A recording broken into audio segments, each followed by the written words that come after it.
je ne vais pas lire sa biographie. Toutefois, je me proposais de vous dire le contexte dans lequel on honore Dany Laferrière ce soir. Pourquoi on le fit? Alors, cette reconnaissance coïncide, comme vous le savez maintenant tous et toutes, avec 3 jalons majeurs. Les 40 ans de Comment faire l'amour avec un ex sans se fatiguer, qui est sorti en 1985, une œuvre phare de la littérature qui marquera aussi le cinéma avec Isaac de Bencolé, Makakoto dans les rôles principaux. C'est aussi les 10 ans de son discours de réception, son intronisation à l'Académie française, et les 21 ans, déjà, de son premier long métrage, Comment conquérir l'Amérique en une nuit, basé sur son scénario original. Célébrer Dany Laferrière au 21e Festival international du film black de Montréal est un mouvement, en fait, c'est un grand moment pour nous de fierté, mais c'est un moment aussi historique, très très émouvant. Depuis 40 ans, Dany Laferrière bouscule les conventions. Il incarne la liberté, l'audace et la puissance de l'imaginaire. Son œuvre, comme vous le savez, traverse les frontières, relie les peuples et démontre comment la littérature peut devenir cinéma et le cinéma redonner vie aux mots. Comment faire l'amour avec un ex sans se fatiguer aura marqué son époque en ouvrant la voie à une nouvelle génération d'artistes noirs, des artistes qui osent. Son adaptation cinématographique a brisé les tabous et imposé de nouvelles représentations de la diversité dans le cinéma québécois. Aussi, plusieurs de ses récits, de ses livres, ont nourri le grand écran. C'est le cas de Le goût des jeunes filles, de John Lécuyer, Vers le sud, de Laurent Cantet, Comment faire l'amour avec un ex sans se fatiguer, de Jacques W. Benoît. Sans oublier de nombreux documentaires, des émissions télévisées, etc., notamment La dérive douce d'un enfant de Petit Gouave, de Pedro Ruiz. Avec Comment conquérir l'Amérique en une nuit, Dany Laferrière a lui-même écrit et réalisé une œuvre originale, reliant par ses mots et ses images Haïti, le Québec et le monde. Moi, vous savez, je connais Dany depuis plus de 20 ans. La preuve, Dany était présent à la toute première édition du Festival du film black de Montréal, à l'époque qui s'appelait Festival du film haïtien de Montréal. Et la personne qui m'a présenté Dany, un jour je regardais la télévision comme ça, puis je vois Dany Laferrière dans je ne sais plus quelle émission, et là je lui dis à cette personne-là que vous allez voir tout à l'heure, « Oh, mon rêve ce serait de le rencontrer un jour à Montréal. » Il dit, « Ah ouais? Ben, je peux t'arranger ça? » Je dis, « Comment ça? » Il me dit, « Mais oui, je le connais, Dany. » Dans ma tête, oui, un jour, il va m'arranger ça dans 1 an, dans 2 ans. Eh bien, quelques jours plus tard, je rencontrais Dany. Alors, et là, ma vie a changé, je vous dirai tout à l'heure pourquoi. Et cette personne qui m'a présenté Dany, lui, il connaît Dany depuis plus de 40 ans.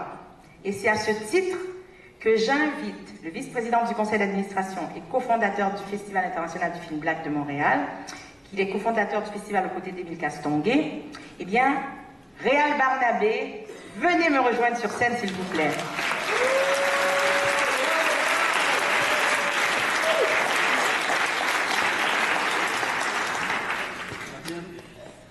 Quand je t'ai présenté, Dany, c'était autour de 2003. Et tu étais là depuis quelques mois, et je te racontais que 20 ans plus tôt, il y avait eu des efforts pour recruter des journalistes de la diversité dans les médias. Et 20 ans plus tôt, en 85, j'étais le patron de l'information à TQS. Vous vous souvenez de Télévision 4 saisons, qui est devenu Novo, là. Et on avait décidé dès le départ qu'au moins 30% des effectifs, au moins en information et même dans les bureaux, seraient des gens de la diversité, même si à l'époque on utilisait d'autres mots. Je cherchais des journalistes prêts à travailler en télévision d'origine diverse et j'avais de la difficulté à en trouver. On me disait dans les écoles, il n'y en a pas. Alors là, je me suis dit, on va aller les chercher là où ils sont. J'avais un voisin, le docteur André Arsenin, qui est dans la salle ici ce soir. Il est là, André Arsenin. il m'a parlé de Danny. Je ne connaissais pas Danny. André nous a invités chez lui. On a eu une très belle soirée. Quelques jours après, j'ai invité Danny à nous rencontrer dans nos bureaux à TQS alors qu'on était encore en construction. Je pense qu'on était dans un conteneur. Et Guy Fournier et moi, on a décidé de l'embaucher immédiatement. Mais on avait engagé Danny pour être reporter, parce qu'il avait été reporter radiophonique en Haïti, journaliste dans la presse écrite et tout, reporter aux nouvelles. Mais quand on a découvert ses qualités de communicateur, de conteur, son humour et sa grande culture, tout à coup, une idée a surgi, je ne sais même plus exactement comment c'est arrivé. On s'est dit, on va créer une météo vraiment différente avec Danny. Vous savez, on entend souvent dire, quand on parle de Danny, il a fait la météo à TQS. Mais il faut s'en parler pendant 2 minutes, là. C'était vraiment quelque chose de spécial. Danny était en direct tous les soirs, entre 10h et 11h, dans les rues de Montréal, pour donner sa météo, qui était très sommaire. Ça se passait rapidement, parce qu'il avait le goût de nous parler d'autre chose, puis il avait l'autorisation de le faire. Et parfois, certains soirs, après avoir donné quelques chiffres, il se tournait en disant, voyez, cette sculpture-là, il nous parlait de la sculpture. C'était donc une météo culturelle. Alors, c'est comme ça que ça s'est passé à l'époque. Et puis, Fabienne, tu te souviens que, donc ça, c'était en 1985. Tu as rencontré Danny vers 2003. Et en 2015, en mai, un jour, tu m'appelles. Ah, tu veux que... Raconte ça. OK. Alors, on était à Paris. C'était peut-être la veille du discours de réception de Dany Laferrière qui allait avoir lieu sur la coupole, etc. Beaucoup de frénésie dans l'air. Tout le monde est là. J'ai pris l'avion avec André Arcelin. On regarde qui d'autre est dans l'avion parce que, écoute, on va célébrer Dany. Tout le monde, on s'en va à Paris. C'est là que ça se passe. Des gens sortent d'Haïti, des gens sortent de partout dans le monde parce que tout le monde va être là. Et là, je ne vois pas Réal nulle part. Et là, j'appelle Réal. Je dis, Réal, t'es arrivé, t'es où, t'es à quel hôtel, où est-ce que tu es dans la ville, en fait? Laisse-moi répondre.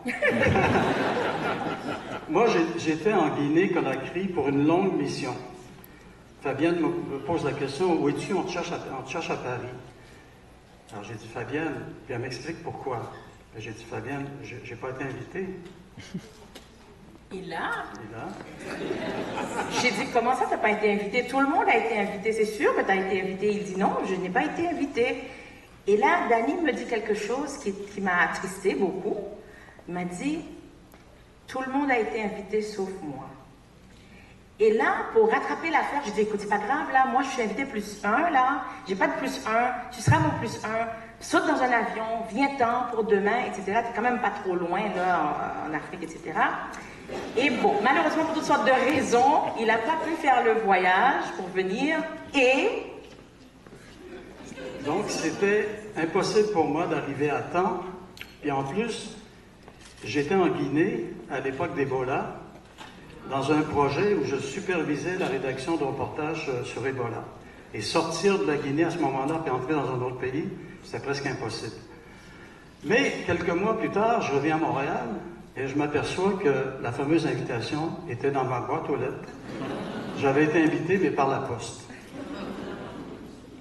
Donc Dany ne t'a pas oublié. Dany ne m'a pas oublié. Donc j'ai raté cette intronisation de Dany à l'Académie française, mais je suis très heureux d'être là ce soir pour le grand honneur qui lui est fait. Il y a aussi...